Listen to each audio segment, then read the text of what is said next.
అసలు. అయితే ఈ మధ్యన చాలామంది యూట్యూబ్ వీడియోలు చేసినోళ్ళు కావచ్చు, ఇలా ఇన్‌స్టాలో బాగా మీలాగా ఫాలోవర్స్ ఉన్నోళ్ళు కావచ్చు, బెట్టింగ్ యాప్స్‌లో కంపు అయిపోయారు యాక్చువల్‌గా. మరి మీకెప్పుడు అవకాశాలు రాలేదా బెట్టింగ్ యాప్స్ వచ్చేయండి. చేయడానికి? ఆ! వచ్చి ఫోన్ వచ్చింది ఒకటి. హ్మ్. హ్మ్. నేను ఒక వీడియో చేసి పంపించా ఆళ్ళకి. హ్మ్. పంపించా.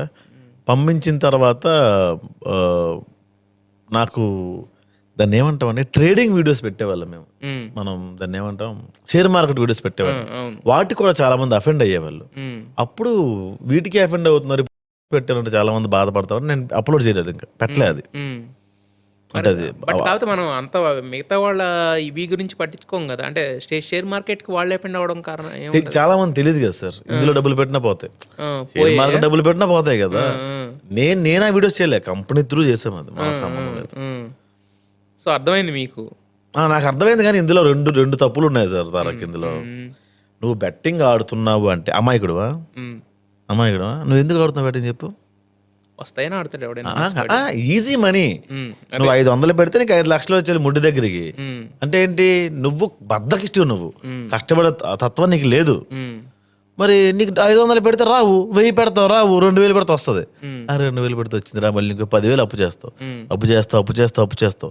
ఈ పోయినవన్నీ కూడా బెట్టింగ్తోనే పూడుద్దాం అనుకుంటావు. ఇక్కడతో ఆపేసి నేను మళ్ళీ కష్టపడి పని అని ఎవరికి థాట్ రాదు. హ్మ్. సో నువ్వు జూదం ఆడుతున్నావు. ఆడినోడి తప్పే, ప్రమోట్ చేసినోడు తప్పే, జూదం ఆడించినోడు కూడా తప్పే. హ్మ్. మనం ఎవరిని పీకుతున్నాం? మధ్యలో ఉన్నోడిని పీకుతున్నాం. హ్మ్. కరెక్టే. జూదం మొదలుపెట్టినోడేమో, ఆడిచ్చేవాడేమో కింగ్ మేకర్. వాడు సేఫ్. మధ్యలో ఉన్నవాడు వీడు మధ్యలో ఉన్నవాడనే లేకపోతే వీడిని రీచ్ అవ్వడం అనేది జరగదు కదా. సిగరెట్ తాగేవాడిని వదిలేసి, కంపెనీ వాడిని వదిలేసి, పాన్ షాప్ వాడిని ఎత్తుకెళ్ళిపోతారా? తప్పు కదా. నేను అనేది అదే. సిగరెట్ తయారు చేసింది నీ చేతికి రావాలంటే మధ్యలో పాన్ షాప్ కూడా ఉండాలి కదా అంటున్నా నేను. పాన్ షాప్ అనేవాడు లేకపోతే నువ్వు ఎక్కడో ఒక పెద్ద సిటీలో తయారు చేసిన సిగరెట్ నా చేతికి ఎలా వస్తుంది? పెద్ద సిటీలో తయారు చేసిన సిగరెట్ సిగరెట్ నా చేతికి ఎలా వస్తుంది? సిటీ వరకు వెళ్ళలేవు కదా. సిటీ వరకు వెళ్ళగలవుగా. అదే నేను గ్యాప్ ఉంది డార్లింగ్. అది విచ్చలవిడిగా మనకి యూట్యూబుల్లో పెద్ద పెద్ద యాక్టర్స్ చేశారు. అవును. మరి దానికి ఒక బ్రాండ్ మీ దగ్గరికి వచ్చిందంటే కంపెనీ వాడు ఫోన్ చేస్తారకి బ్రాండ్సే అండు మధ్యలో చాలా మంది ఉంటారండి. పెద్ద పెద్ద యాడ్ ఏజెన్సీలు ఉంటాయి.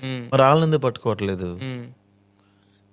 రంగు వేసుకుని ముఖానికి రంగు వేసుకున్నాడు వాళ్ళు అంటే వీళ్ళు ఇప్పుడు చేసిన తప్పు కాదంటారా? తప్పు అంటారా? తప్పు కాదన్ను. వీళ్ళు మంచి పని చేసి తప్పు కాదన్ను. వీళ్ళు కారణం అయ్యారు. అవతల వాళ్ళు డబ్బులు పోగొట్టుకోవడానికి వీళ్ళు కారణం అయ్యారు. కానీ డబ్బులు పోగొట్టుకునే వాళ్ళు అమాయకులు కాదండి. అంటే ఇక్కడ వినిపిస్తుంది ఏంటంటే ఎక్కువ ఇప్పుడు నేను ప్రసాద్ బెహర్ అనే వ్యక్తి నాకు ఇష్టమండి. అతని సిరీస్లు చూసి నేను నవ్వుతాను. అతను సిరీస్లో ఏడిపిస్తే ఏడుస్తాను. సో అతను ఏదైనా ఒక మాట చెప్తే నమ్ముతాను నేను అనేది ఉంది అక్కడ యాక్చువల్గా. అవును. ఆ నమ్మకాన్ని మీద కదా దెబ్బ కొట్టిన దాని మీద కదా అనేది చాలా మంది నేను సమర్థించిన వాళ్ళని వాళ్ళు చేసిన తప్పే. నేనే రెడీ అయ్యాను సార్ చేద్దామని. కట్ చేస్తే ఈ చేసిన వాళ్ళు కూడా తప్పు. ఎవరైతే బెట్టింగ్ ఆడు తప్పే. ఆడు అమ్మాయికడేం కాదు. వాడినే నేను అంటే ఇప్పుడు ఆడడం మంచి పని. నా ఫ్రెండ్స్ నా ఫ్యామిలీలోనే చాలా మంది కోట్లు పోగొట్టుకున్నారండి. వాళ్ళు గవర్నమెంట్ ఎంప్లాయీస్. వాళ్ళ ఫ్యామిలీ ఇప్పుడు చాలా బాధపడుతుంది. వాడు చేసిన పనికి వాడి ఫ్యామిలీ ఎఫెక్ట్ అయింది. ఈ ఆడినోడే అమాయకుడు కాదు. ఆడినోడు అమాయకుడు కాదు, ప్రమోట్ చేసినోడు అమాయకుడు కాదు. దాని వెనక ఫ్యామిలీస్ ఉన్నాయి కదా, వాళ్ళు బాధపడుతున్నారు. అదే వాళ్ళు బాధపడుతున్నారు. ఫ్యామిలీస్ బాధపడడం కాదు, చిన్న భిన్నం చితికిపోయిన ఫ్యామిలీస్ కూడా ఉన్నాయి కదా. యాక్చువల్గా ఆడినోడిది ఎంత మీడియేటర్దో లేకపోతే ప్రమోట్ చేసేవాడు ఎంత ఈయన ఎంత లోపలేస్తే ఆడినోడిని లోపలేయాలి. ఏం పేక ఆడితే పండగలకి పట్టుకోవట్లే జనాలనే పోలీసు వచ్చి ఈయన లోపలేయాలి. నువ్వు కుటుంబానికి ఇలా చేస్తావు తప్పు కదా అని చెప్పి తీసుకెళ్ళి జైల్లో వేస్తే ఆ జైల్లో ఎంత ఇస్తావు డబ్బులు, అక్కడ వస్తే డబ్బులు, అదే జైలు. అంతే. నేను తన్నాలి ఫస్ట్. నేను